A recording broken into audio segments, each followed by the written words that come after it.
Congresswoman Watson and Congressman Connolly and other members of the committee and subcommittee, thank you for the opportunity to testify at this hearing today. First, I'd like to assure the public that changing from 6 to 5 days is not a done deal. It requires the consideration of both my commission and the Congress, and no decision has yet been made. The Postal Service presented today its litany of problems and worst-case scenarios. But what do they propose? In 2 words, reduce service. Fewer employees to serve the public, fewer plants and fewer retail facilities, and fewer collection boxes. The plan also eliminates Saturday mail delivery, always considered a competitive advantage for the Postal Service. Ultimately, the Postal Service would become a shadow of itself, and those who rely exclusively on the mail, the elderly, the poor, rural America, and those who cannot or will not connect to the Internet may suffer the most. Even more troubling, its plan stops at 2020, with nothing to arrest mail declines after that. On the contrary, the plan will spur more declines, a downward trajectory that further shrinks the system, with mail and this fundamental communications infrastructure disappearing in tandem. This vision of the future is not inevitable. Neither the $238 billion deficit nor the double-digit volume declines seem credible to me.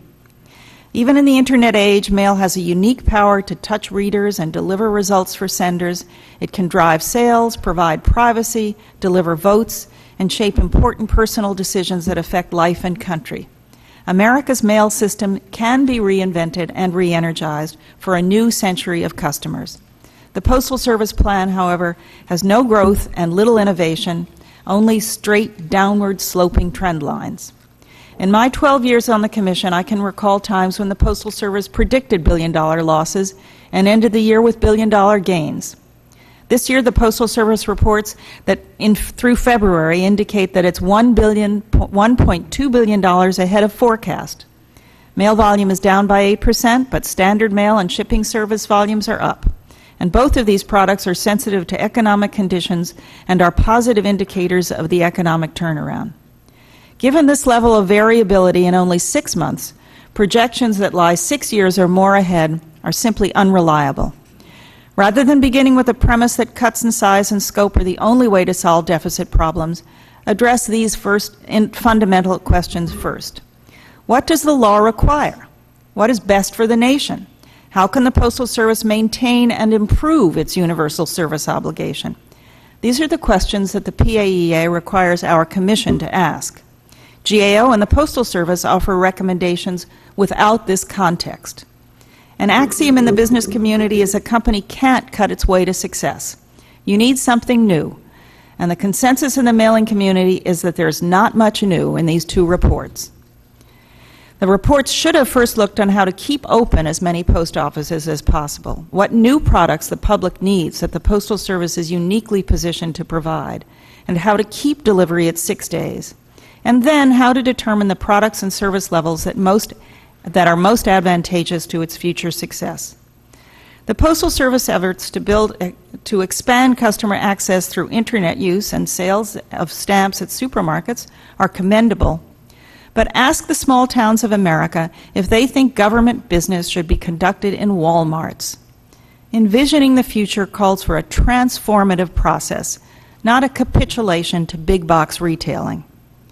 My written testimony, includes many ideas I would have proposed for the Postal Service to accomplish by 2020, and others now being studied by my Commission staff. Among them, develop mail products based on value to the customers, not to rely on volume. This is the fundamental tenet needed to fix the Postal Service's broken business model. Provide a one-stop shop for government services. Participate as a full partner in the nation's census in 2020. Commit to having a network of post offices in key locations open longer hours, even on Sundays, and guarantee at least one 24/7 post office in every city in America. Convert the vehicle fleet, every big city, convert the vehicle fleet to run on electricity, reducing annual fuel and maintenance expenses by more than $400 million. Incremental improvements compound and beget real growth. Nevertheless, I'm not a Pollyanna. The Postal Service is facing serious financial difficulties. It may run out of cash at the end of this fiscal year. Over the past 3 years, the Postal Service paid $15 billion or more to the Treasury while borrowing more than $8 billion from the Treasury. Borrowing these payments does not make sense. Only borrowing for investment in the future does. The question of whether the Postal Service has been overcharged by $75 billion for its pension liability will be reviewed by the Commission using an independent actuary, and we plan to issue our report about this summer. And the Commission is now evaluating the Postal Service's plan for eliminating Saturday mail delivery. In addition to our docketed on-the-record hearing at the Commission, we will hold a half-dozen hearings across the nation and have so far received more than 1,500 comments. Our findings and the public record we develop will be available for your consideration within 6 to 9 months. Before Congress agrees to major service cuts, it should resolve the pension and retiree benefit issues, and the Commission should be allowed to complete its analysis of the 5-day delivery proposal and then present it to you. As the economy rises, it will carry the mail with it. We must use the upswing to change the Postal Service into a vibrant communications network, providing universal service and meeting changing customer needs and demands. That concludes my testimony. Thank you. Thank you. Mr. Williams, you now recognized for 5 minutes. Mr. Chairman and members of the committee, thank you for asking for our testimony today.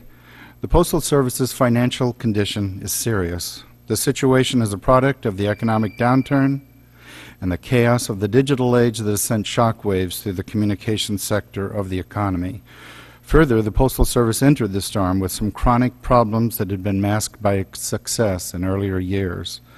2 pathways lie before the Postal Service. The most obvious is a serious financial crisis with temporary patches that will consume the energy for change and will leave mounting debts with little chance of repayment. The other pathway is much more hopeful. The current crisis is an opportunity to migrate toward a lean and successful enterprise that is well positioned for a highly adaptive future and that thrives within the model envisioned by the Postal Accountability and Enhancement Act. This pathway will require long-term solutions, effectively executed to address a few critically important issues.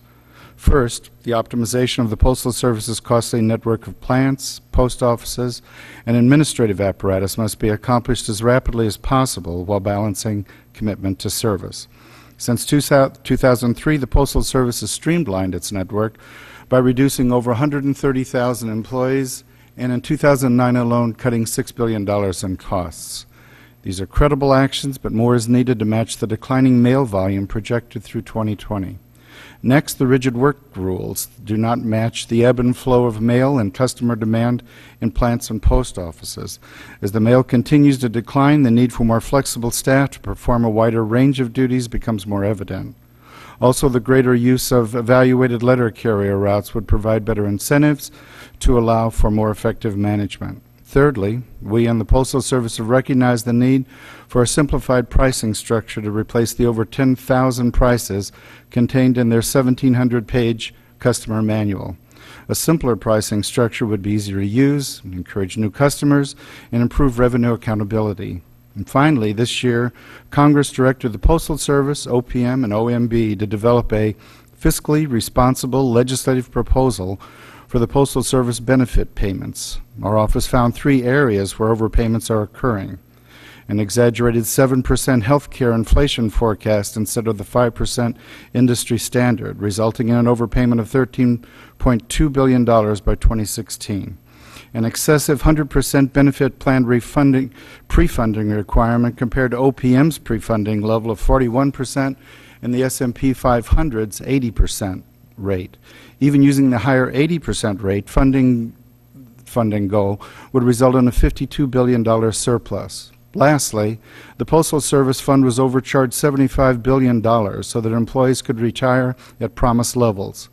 When the Post Office Department became the Postal Service, employees that belonged to the Federal Pension Fund now contributed to the Postal Service. Retirement costs were divided according to the number of years employees had worked for each fund. However, the Federal Pension Fund paid for retirements based on 1971 salaries, not final salaries. The Federal Pension Fund collected full contributions, but paid only partial benefits. OPM has explained that these mischarges were in response to what they believed to be the will of Congress expressed in 1974. However, the 1974 language was repealed by Congress in 2003 when large overpayments were discovered. At that time, OPM inexplicably had not detected a 41% overfunding error in this $190 billion pension fund. Congress directed OPM to use its authority to oversee the reforms using accepted dynamic assumptions to include pay increases and inflation. Fixing the last issue alone would fully fund the pension and health care retiree funds. The Postal Service's $7 billion annual payments would no longer be needed since the plans would be fully funded and interest income could pay the annual premiums. The Postal Service is being bled white with erroneous payments before they open their doors. The $7 billion mischarge accounts for 66% of the Postal Service's projected $11 billion loss this year. This is also serious because the Postal Service fund is not made up of tax dollars. The two funding streams are employees' own money and money collected from postage sales inflated as a result of the mischarge. The mischarges should be backed out and fund balances reset to proper levels to achieve the retirement reforms Congress enacted in 2003. This would give the Postal Service a good chance of adapting to the efficient market forces envisioned in PIEA. Thank you. Thank you. Mr. O'Brien, you're now recognized for 5 minutes. Thank you, Chairman Lynch, Ranking Member Chaffetz, and members of the committee. I'm pleased to be here today on the behalf of John Berry of the Office of Personnel Management to discuss the U.S. Postal Service's contribution to the Civil Service Retirement System, or CSRS. OPM commends Chairman Lynch and the committee's efforts to review retirement obligations and other associated matter related to the financial viability of the Postal Service. In particular, we appreciate the opportunity to explain our position on the recent report by the Postal Service's Inspector General, which questioned the calculation of postal contributions to the retirement fund. The key question that was raised by that report is whether the allocation of costs between the Treasury and the Postal Service to fund postal retirees with service to the Post Office Department prior to the establishment of the Postal Service in 1971 is fair. That is an issue about which is open to debate. The primary concern of OPM is that the trust funds necessary to provide those benefits are properly funded. And it is important to remember that the level of funding to provide benefits to postal retirees is not in dispute. The Postal IG's report suggests a new, different way to allocate costs necessary to fund Postal Service retiree benefits. The allocation formula used by OPM is that which it is directed under current law and is not, and nor should it be characterized as, an overcharge.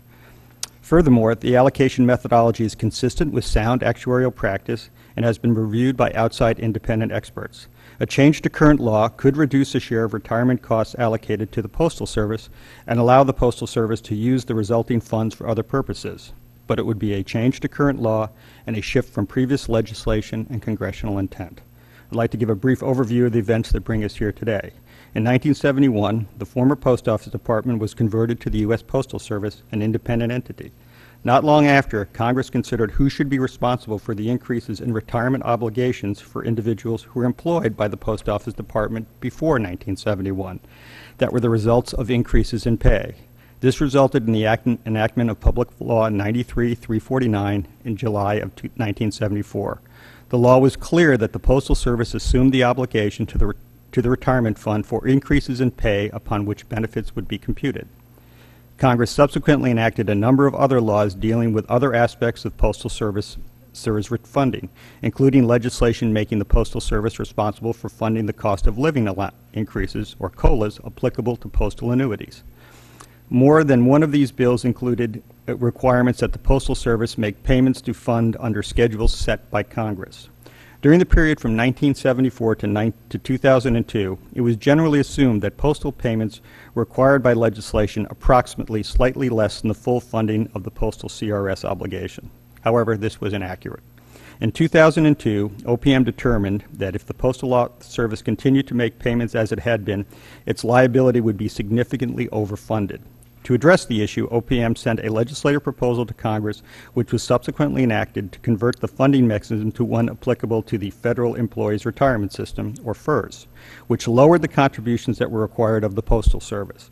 That change did not affect the Postal Service's obligations for cost increases due to increases in pay, because Congress understood that the inclusion of those costs was an inherent aspect of retirement funding, which is evident from the committee report.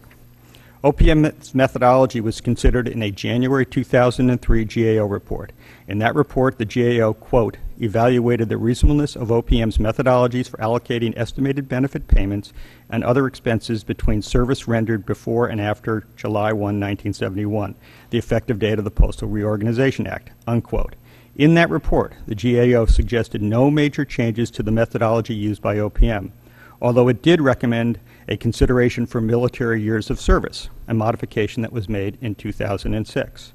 In 2003, the Postal Service sought a new funding policy that would reduce its obligations. Their proposal was that the pre-1971 service be calculated on a basis of a simple years of service approach, essentially the same methodology that has been proposed by the Postal Inspector General in its report this past January. The matter was carefully considered by OPM and by OPM's Board of Actuaries at that time and declined. The Board of Actuaries concluded that the methodology OPM used was valid and that it followed the intent of the Act. The issue that is before Congress in the past has made changes to postal retiree fundings. We believe it is clear that OPM's action had been fully consistent with the letter of the law and in accordance with sound actuarial practice. Finally, funding postal retiree benefits is a separate matter from the issue of retirement funding. The two subjects are intertwined because the Postal Service wishes to use the savings from a recalculation of retirement obligations to satisfy its obligations to fund retiree health benefits. Such a proposal reinforces OPM's testimony. The actions suggested by the IG report, transfer of funds to the Postal Service Retiree Health Benefits Fund, are impossible without congressional action. We appreciate the opportunity to prepare for you and to explain the basis for calculating postal retirement obligations. Please answer any questions you may have.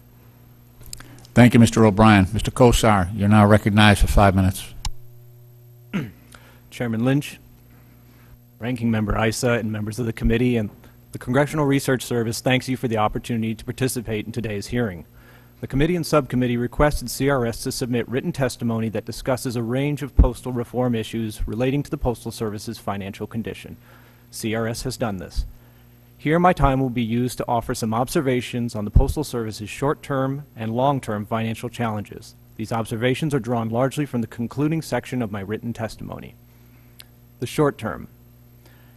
In the short term, the Postal Service may face a liquidity problem, possibly as early as this autumn.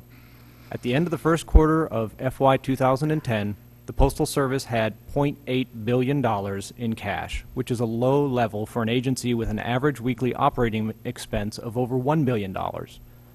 Unless the Postal Service runs a profit over the remainder of FY 2010, it will have to borrow money to continue operations.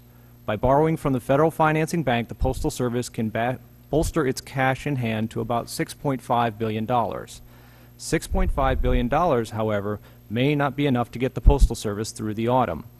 The agency must pay $5.5 billion into the Retiree Health Benefits Fund on September 30th, and it must pay $1.1 billion to the Department of Labor for workers' compensation in October.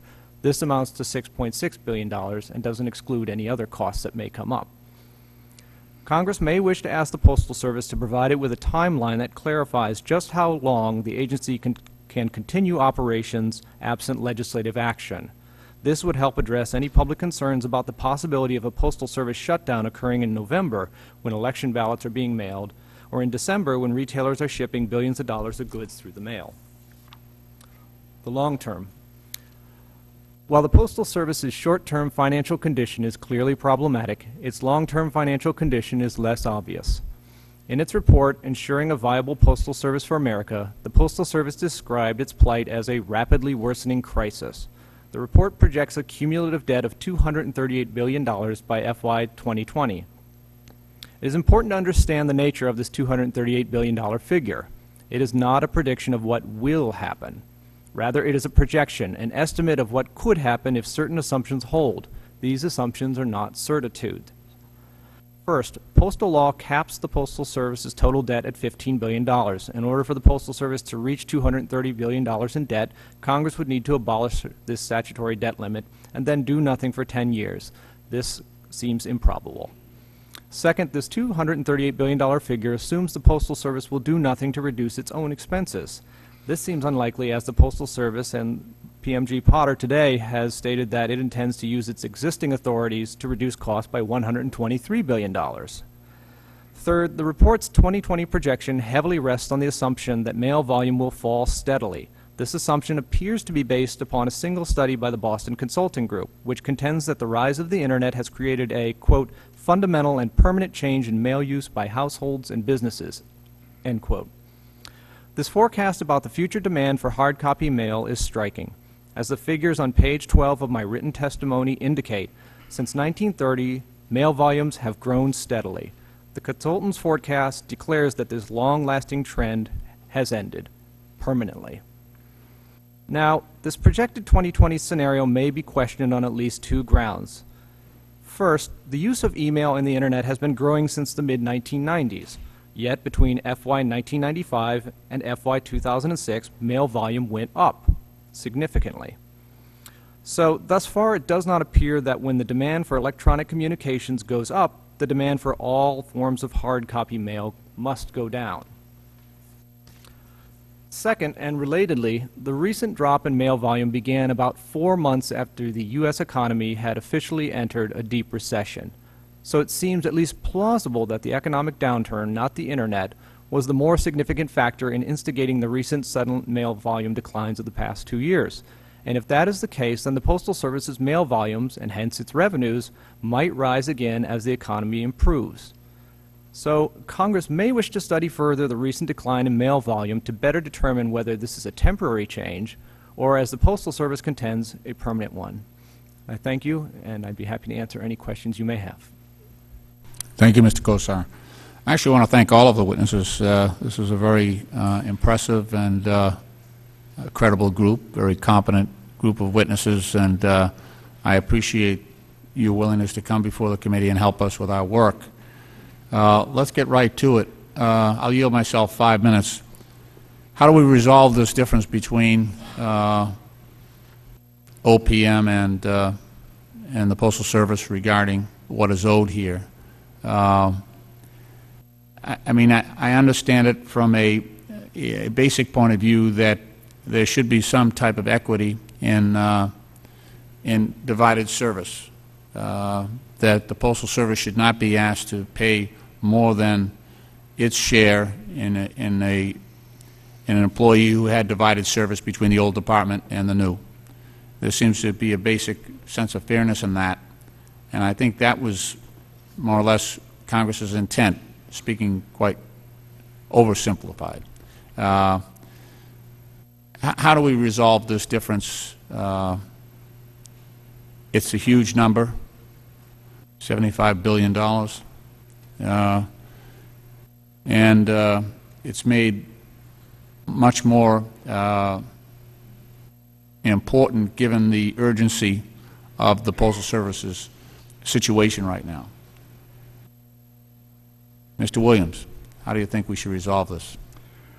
Congress directed that OPM and OMB and the Postal Service go into a room and try to decide and try to resolve the differences. And it could be that there are a number of solutions to this.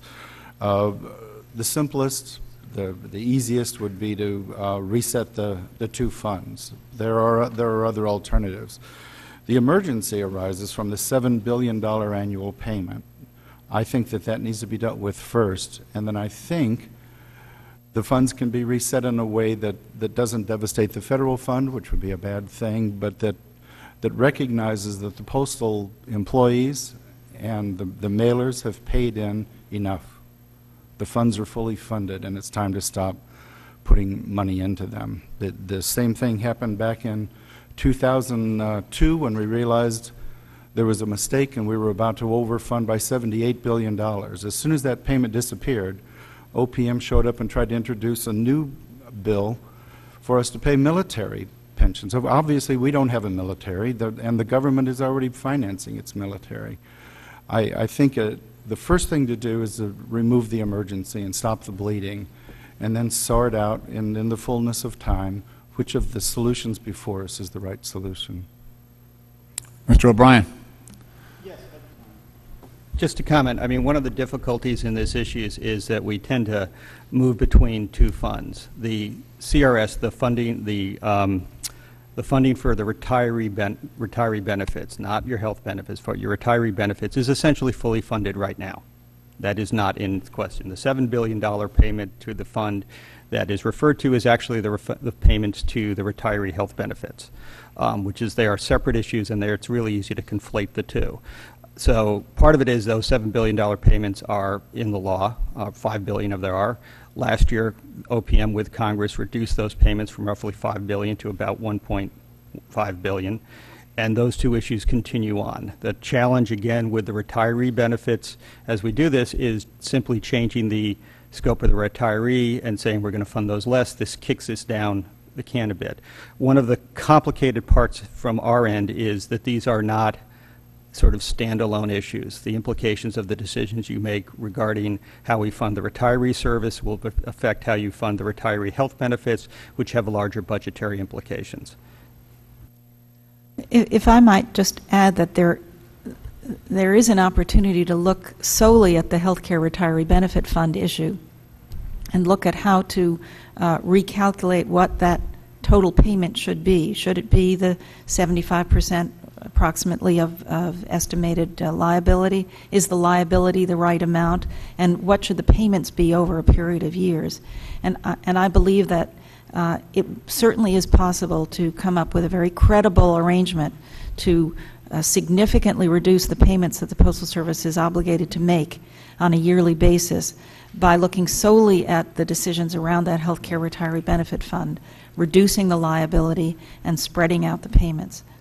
I think that that's an alternative as well that needs to be considered. Thank you. Mr. Kosar, I don't assume you have a horse in this race, but...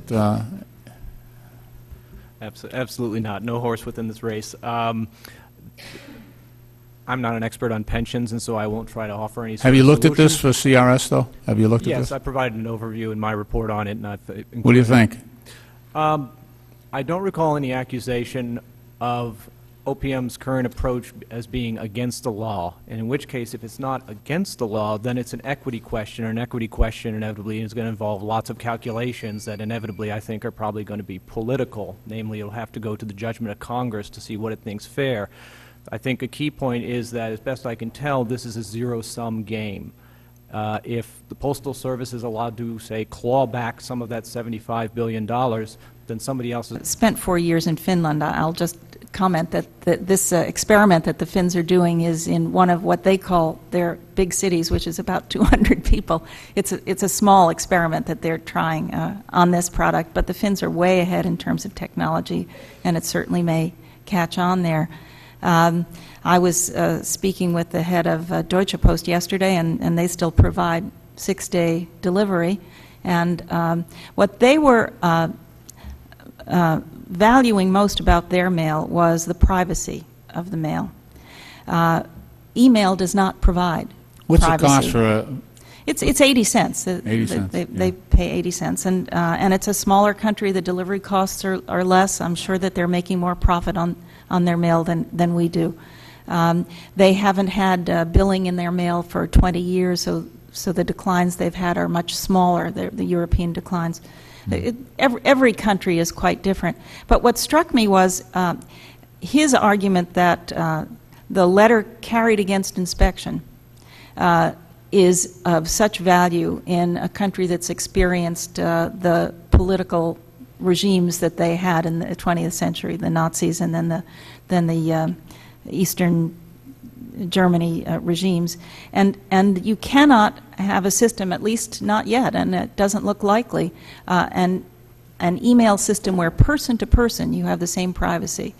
We now have systems where you can bank with fairly good security systems. There are walls and protections, but person to person correspondence is simply very risky on the Internet. So I think there are still great values for the mail we have, and in my testimony, the first thing that I suggest that the Postal Service do, I certainly don't want them to stand still, is to change the focus from volume to value.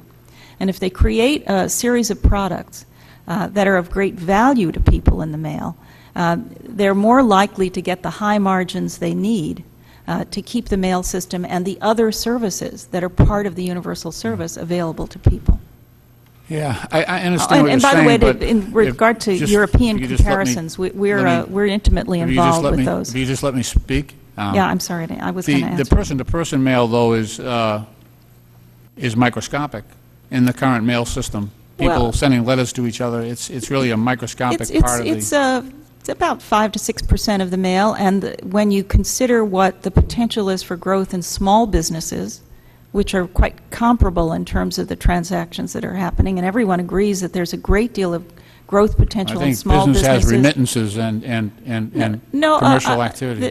Think of all the people who are setting up businesses in their homes, and in addition to the electronic communications that they have there, there's personal correspondence, individual pieces of material. I know. Yeah. So businesses can be located in the home. That's still a business, though. That's still a business. It's just a different driver than social interaction. Yeah, and it can create volume, but I think it would be volume if the Postal Service focuses it right. That's volume that's of high enough value that you can charge more for it and keep your margins up, so you don't have to rely on advertising mail. Okay. My time has expired. All right. As I understand, we're about to have votes. I want to thank you all for your willingness to come before this committee and help us with our work. I'm sure we're going to have more hearings on this and more discussions. And thank you for your cooperation and your assistance. Have a good day. Thank you.